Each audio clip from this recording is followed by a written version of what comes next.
I told you before our vacation last week that our friend JD Scholten is once again challenging incumbent, disgusting Republican Steve King in Iowa's 4th District in 2020. We met JD Scholten down at Netroots Nation in August of 2018. He ran against Steve King in 2018 and lost by only 3 points. Very sad, because it would have been amazing to knock off one of the most vile and despicable members of Congress. King is in trouble, and JD Scholten is running. King has said crazy things about abortion. King has reminisced about when white supremacy and white nationalism weren't offensive, saying to the New York Times during an interview, white nationalist, white supremacist, Western civilization. How did that language become offensive? But King is in trouble. Republicans have abandoned him, and he has almost no money. This is so funny. King hasn't received one donation from a PAC associated with an existing member of Congress. This is a common way that these guys fund each other. Corporate PACs aren't donating to Steve King.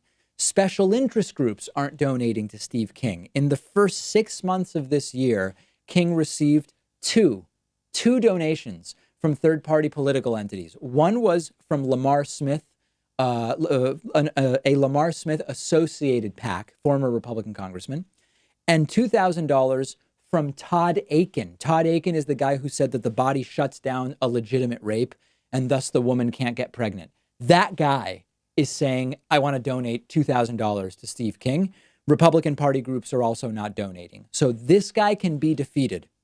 Think back to 2018. JD Scholten lost by only 3 points in 2018, back when Steve King was still able to raise money. This guy, Steve King, is someone who came to power as a tool of big business, quite frankly. He came to power because the bankers gave him money. He came to power because big builders and companies like AT&T and Big Food gave him money. Big insurance gave Steve King money. They're not giving him money this year. And that's really, really bad for Steve King. So as usual, there's the good and the bad. The good news is that without money, he can more easily lose to JD Scholten. The bad, or at least the troubling part, is how did it take until 2020 to realize for Republicans that they need to abandon this guy? And the answer is they don't really care. They're playing now like they're so disgusted with the things that Steve King has said. No, this is the same Steve King that's been around all along. And while this wasn't a problem for them, King was another vote in the House, and that's why they wanted it. It's not that he was someone that they disagreed with or agreed with or whatever.